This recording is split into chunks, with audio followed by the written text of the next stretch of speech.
Hello students, today in our paper Labor Laws with paper code BBA07 we are going to start with the topic of 4th unit, that is the Industrial Dispute Act 1947. The topic of today's presentation is change of name and reference of disputes in the Industrial Dispute Act 1947. I am Ragini Dikshit, working as Assistant Professor, School of Management, BBD University. Now, the contents of this presentation are Introduction of the Industrial Dispute Act 1947, then the notice of change as given in section 9A, power of government to exempt such change given in section 9B, then reference of disputes to boards, courts or tribunals given in section 10, and finally the conclusion.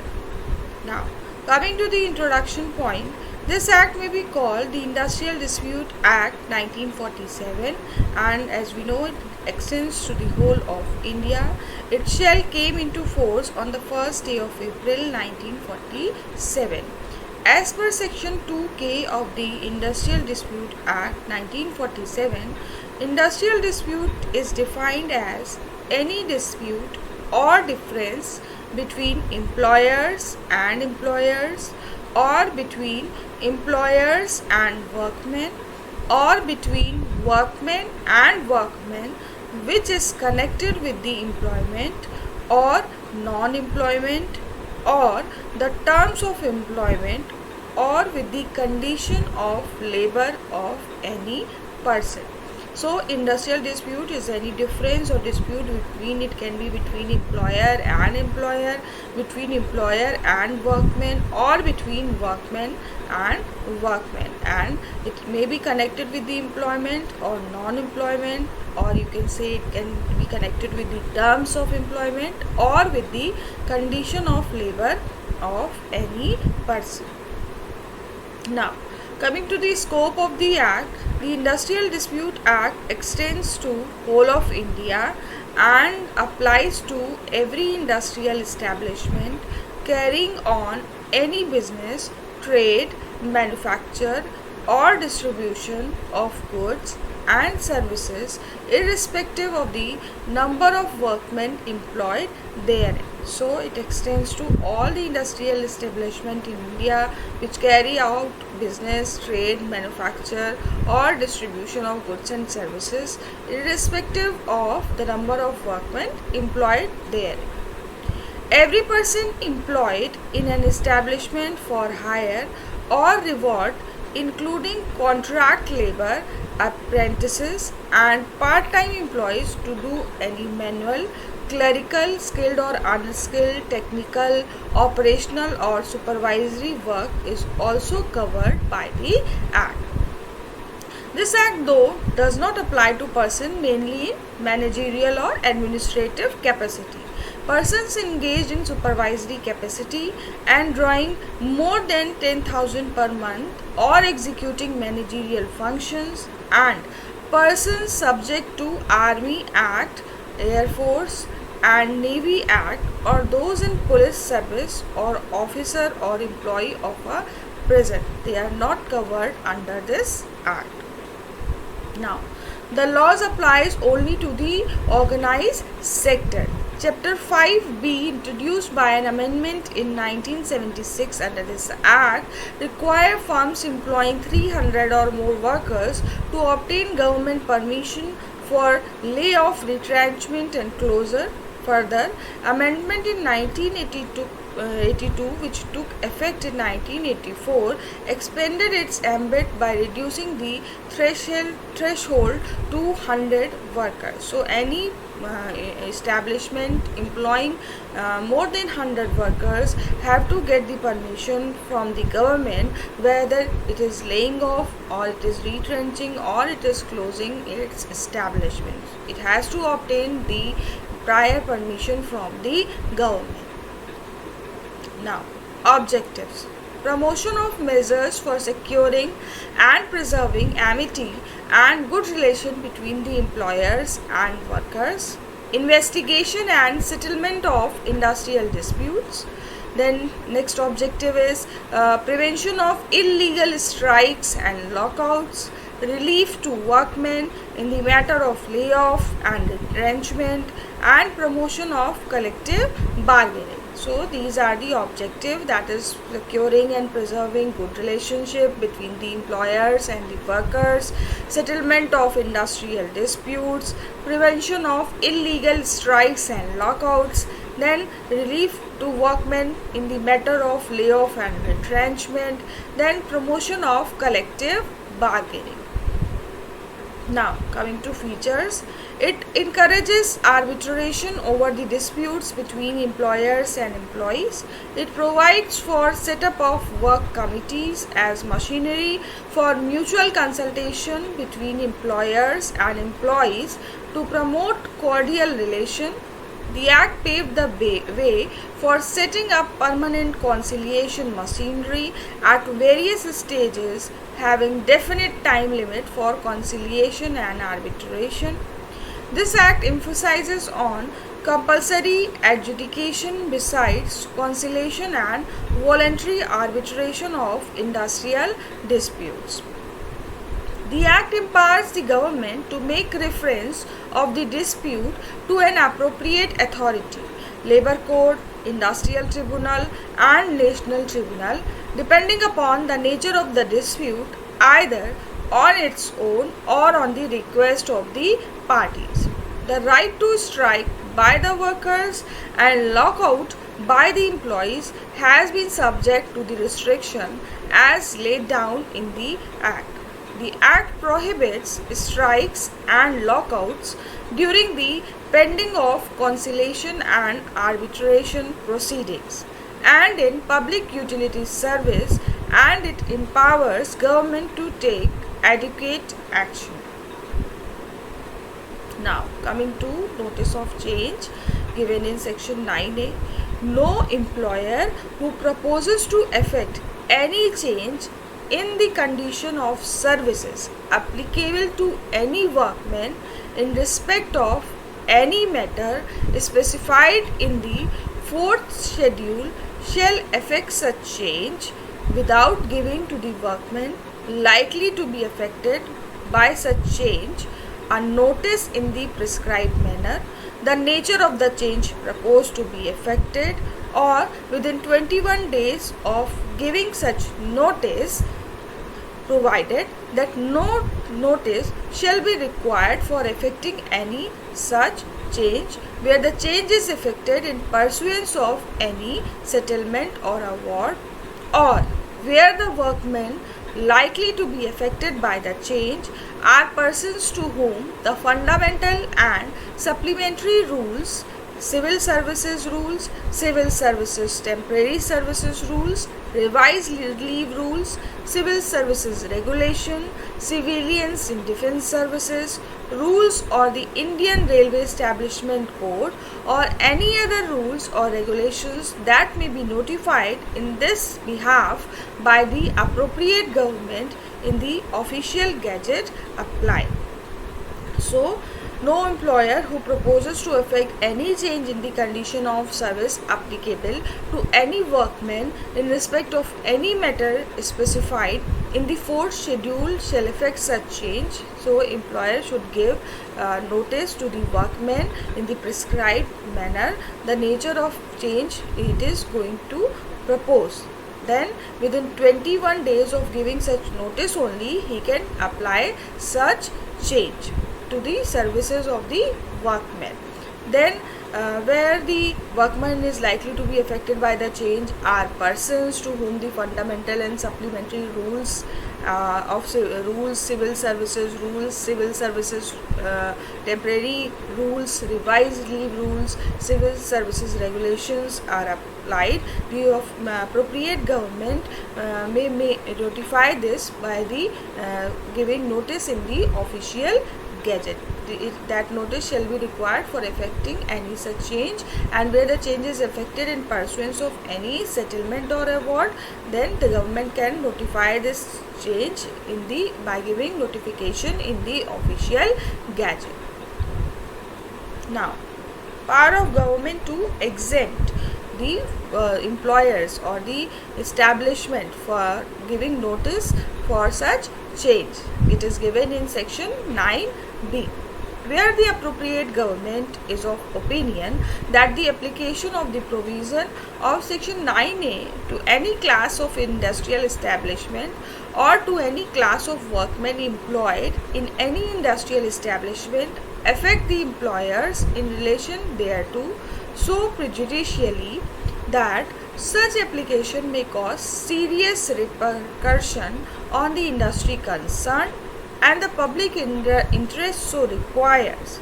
the appropriate government may, by notification in the official gazette, direct the provisions of the said section shall not apply or shall apply subject to such condition as may be specified in the notification to that class of industrial establishment or to that class of workmen employed in any industrial establishment. So, if the government is of the opinion that the application of the provision of section 9A to any class of industrial establishment or to any class of workmen employed may cause serious repercussion or the public interest requires, so it may exempt that class of industry or that class of workmen in any industrial establishment for giving notice for such change. Now, reference of disputes to board, courts or tribunals given in section 10 of this Industrial Dispute Act 1947, where the appropriate government is of opinion that any industrial dispute exists or is apprehended, it may at any time by order in writing refer the dispute to a board for promoting a settlement thereof or refer any matter appearing to be connected with or relevant to the dispute to a court for inquiry, then refer the dispute to or any matter appearing to be connected with or relevant to the dispute if it relates to any matter specified in the second schedule to a labor court for adjudication,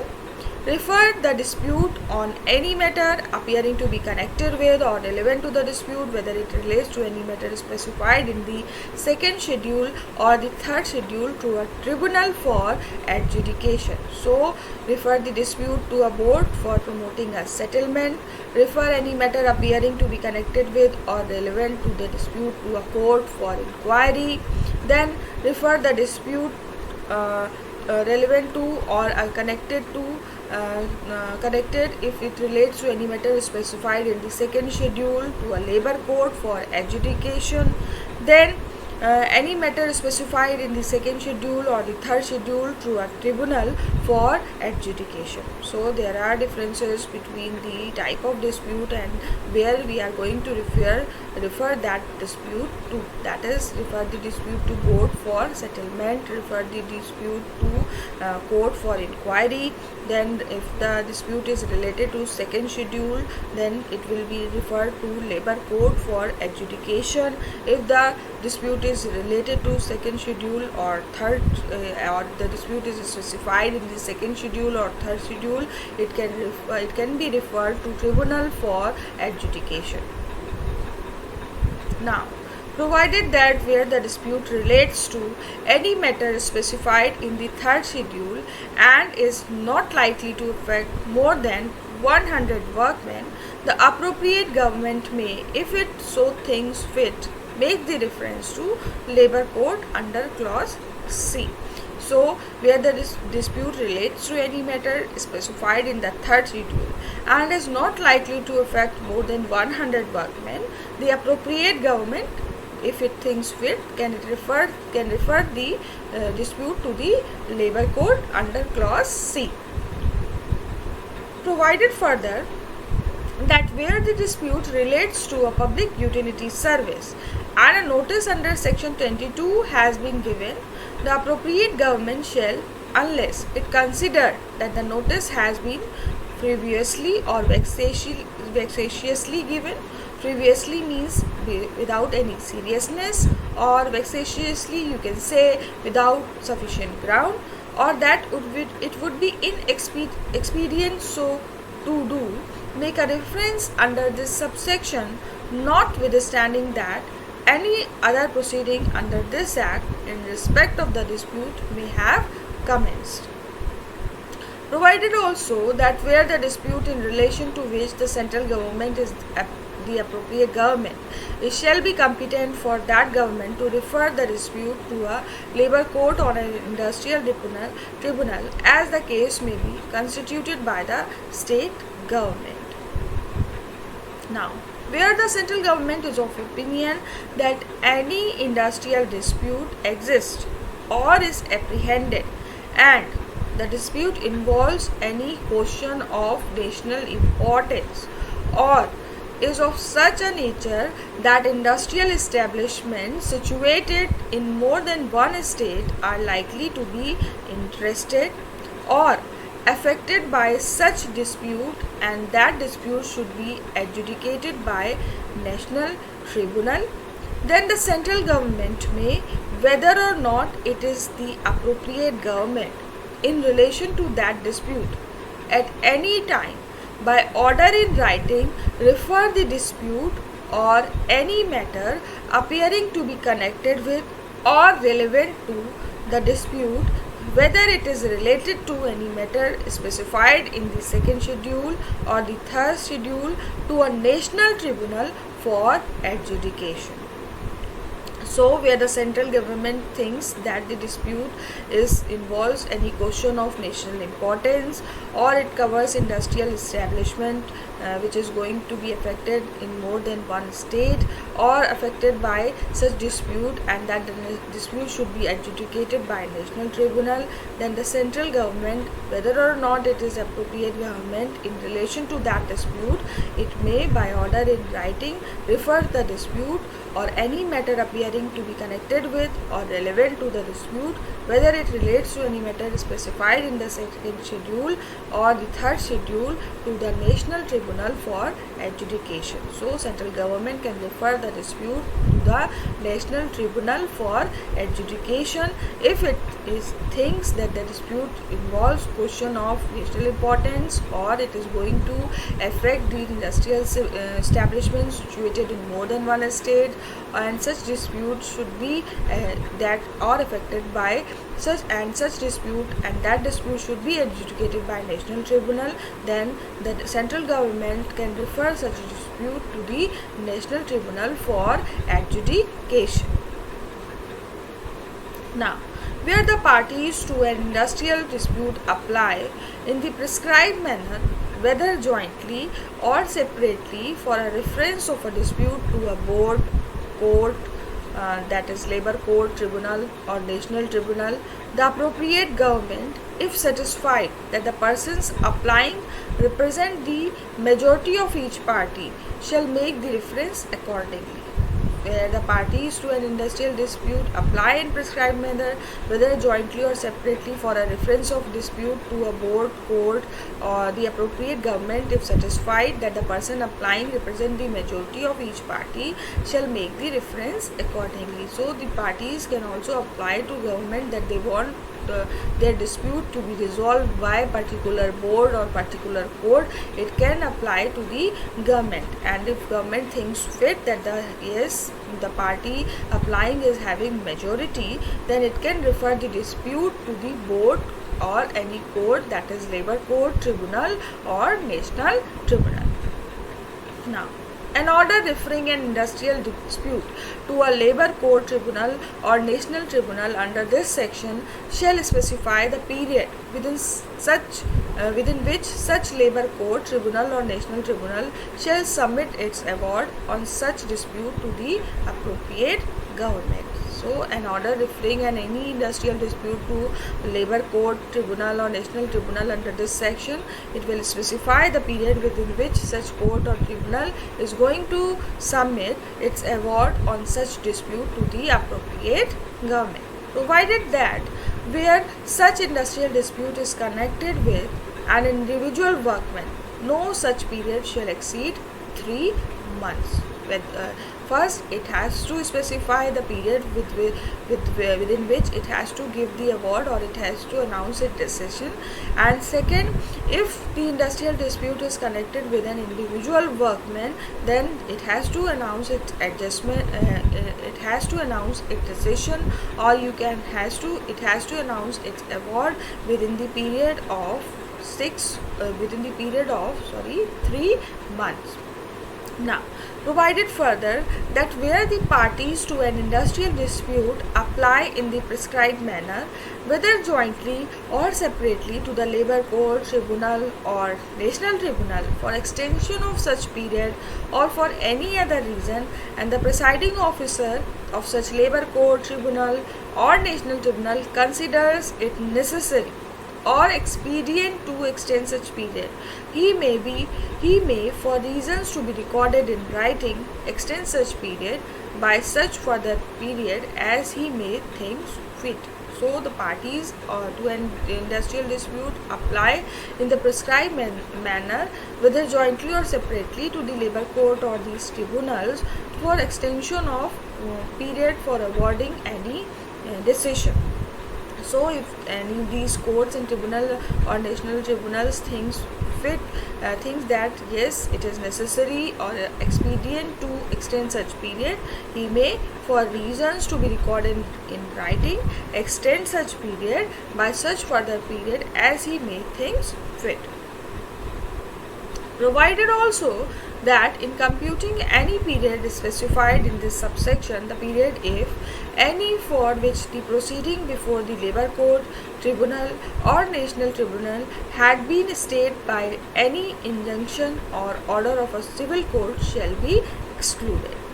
Provided also that no proceeding before a Labour Court, Tribunal or National Tribunal shall lapse merely on the ground that any period specified under this subsection had expired without such proceeding being completed.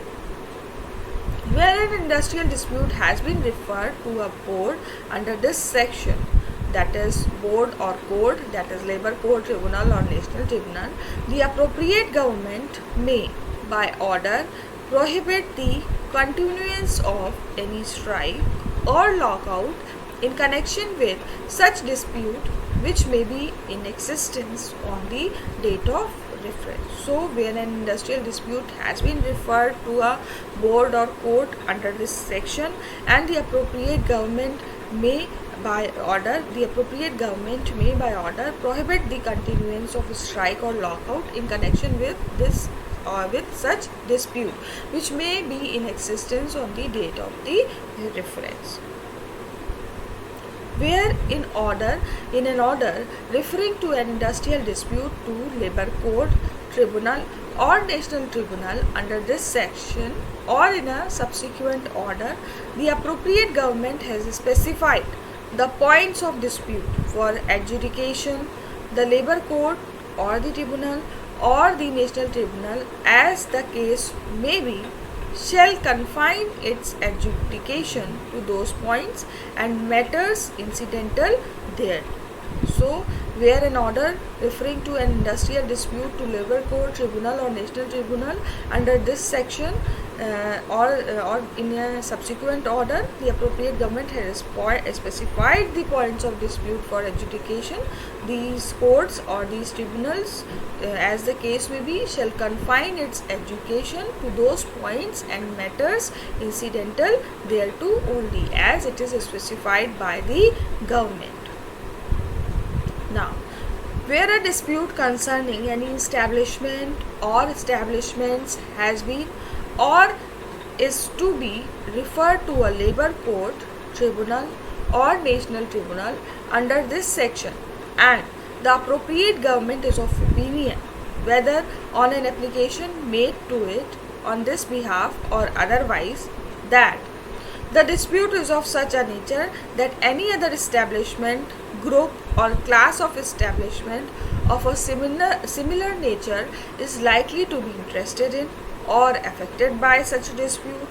the appropriate government may, at the time of making the reference or at any time thereafter, but before the submission of the award, include in that reference such establishment, group or class of establishment, whether or not at the time of such inclusion any dispute exists or is apprehended in that establishment, group or class of establishment. So, where a dispute concerning any establishment or establishment has been or is to be referred to a labor court tribunal or national tribunal under this section, and the appropriate government is of opinion that where on an application made or to it in this behalf or otherwise that the dispute is of such nature that any other establishment, group or class of establishment of a similar nature is likely to be interested, it can include such establishment, group or class of establishment in that dispute, include in that reference such establishment, group or class of establishment, whether or not at the time of such inclusion any dispute exists or is apprehended in that establishment, group or class of establishment. So before giving any or before the submission of the award, the appropriate government may at the time of making the reference can include such establishment which are interested in such disputes. Now, where any reference has been made under subsection 1A to a national tribunal, then notwithstanding anything contained in this act, no labor court or tribunal shall have jurisdiction to adjudicate upon any matter which is under adjudication before the national tribunal. And accordingly, if the matter under adjudication before the national tribunal is pending in a proceeding before a labor court or tribunal, the proceeding before the labor court or tribunal, as the case may be, in so far as it relates to such matter, shall be deemed to have been quashed on such reference to the national tribunal. Now, it shall not be lawful for the appropriate government to refer the matter under adjudication before the national tribunal to any labor court or tribunal for adjudication during the pendency of the proceeding in relation to such matter before the national tribunal. So if there is any dispute which is under adjudication before the national tribunal, the appropriate government cannot refer the dispute to any labor court or tribunal for the proceeding. Now, where any dispute in relation to which the central government is not the appropriate government is referred to a national tribunal, then notwithstanding anything contained in this act, any reference in section 15, section 17, section 19, section 33A, section 33B and section 36A to the appropriate government in relation to such dispute shall be constructed as a reference to the central government, but save as aforesaid and as otherwise expressly provided in this act. Any reference in any other provisions of this act to the appropriate government in relation to that dispute shall mean a reference to the state government. So, where any industrial dispute in relation to which the central government is not the appropriate government is referred to a national tribunal, then notwithstanding anything contained in this act, the state government will be considered as the appropriate government. So, where any industrial dispute in relation to which the central government is not the appropriate government is referred to a national tribunal, then notwithstanding anything contained in this act, any reference in section 15, section 17, section 19 and section 33A, section 33B and section 36A to the appropriate government in relation to such dispute shall be constructed as a reference to the central government, but save as aforesaid and as otherwise expressly provided in this act. Any reference in any other provision of this act to the appropriate government in relation to that dispute shall mean a reference to the state government. So, any reference in section 15, section 17, section 19, section 33A, section 33B and section 36A to the appropriate government in relation to such dispute shall be construed as a reference to the central government, by any reference in any other provision of this act to the appropriate government in relation to that dispute shall mean a reference to the state government only. Now, no proceedings pending before a labor court, tribunal or national tribunal in relation to an industrial dispute shall lapse merely by reason of the death of any of the parties to the dispute, being a workman, and such labor court, tribunal or national tribunal shall complete such proceeding and submit its award to the appropriate government. So, no proceeding pending before a labor court, tribunal or national tribunal in relation to an industrial dispute shall be closed, or you can say shall be lapsed merely by reason of the death of any of the parties to this dispute, being a workman. If the parties to the dispute is a workman and if he dies, then it does not mean that the dispute closes. The labor court, tribunal or national tribunal shall complete such proceeding and submit its award to the appropriate government. Now, section 10A tells us about the voluntary reference of dispute to arbitration. Where any industrial dispute exists or is apprehended, and the employer and the workman agree to refer the dispute to arbitration, there may at any time before the dispute has been referred under section 10 to a labor court or tribunal or national tribunal by written agreement, refer the dispute to arbitration, and the reference shall be to such person or person including the presiding officers of a labor court or tribunal or national tribunal as an arbitrator or arbitrators as may be specified in the arbitration agreement. So, where any industrial dispute exists or is apprehended and the employers and the workmen agree to refer the dispute to arbitration,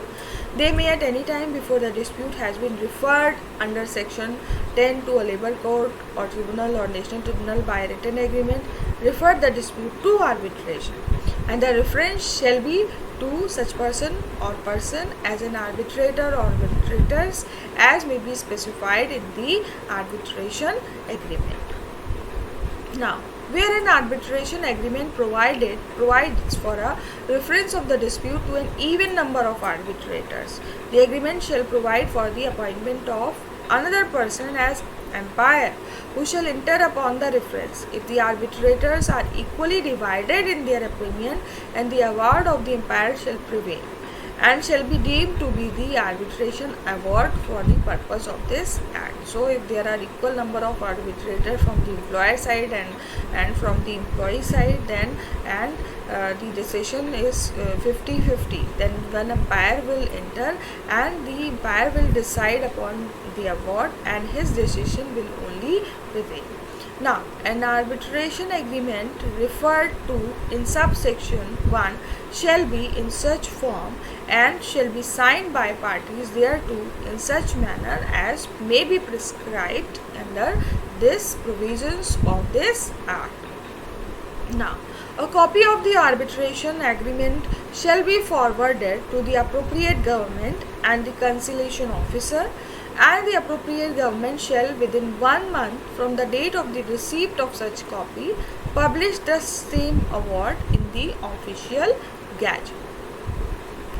Where an industrial dispute has been referred to arbitration and the appropriate government is satisfied that the person making the reference represent the majority of each party, the appropriate government may within the time referred to in subsection 3 issue a notification in such manner as may be prescribed, and when any such notification is issued, the employers and workmen who are not parties to the arbitration agreement but are concerned in the dispute shall be given an opportunity of presenting their case before the arbitrator or arbitrators.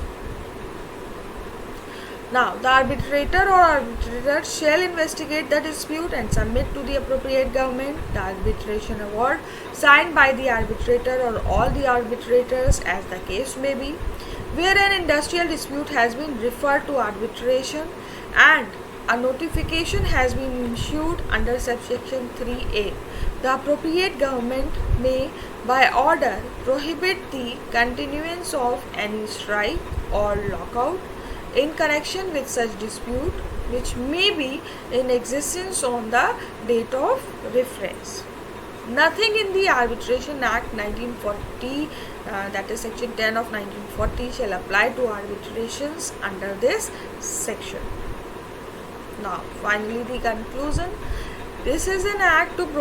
make provisions for the investigation and settlement of industrial disputes and for certain other purposes. The main objective of the Industrial Dispute Act is to ensure industrial peace and harmony by providing mechanisms and procedures for the investigation and settlement of industrial disputes by conciliation, arbitration,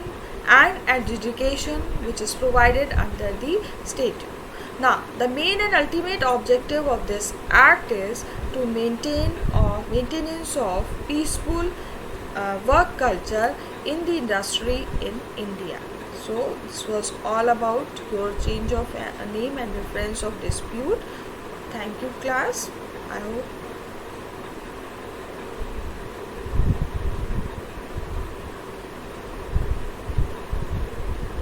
Thank you, class. I hope you all have understood this. Thank you.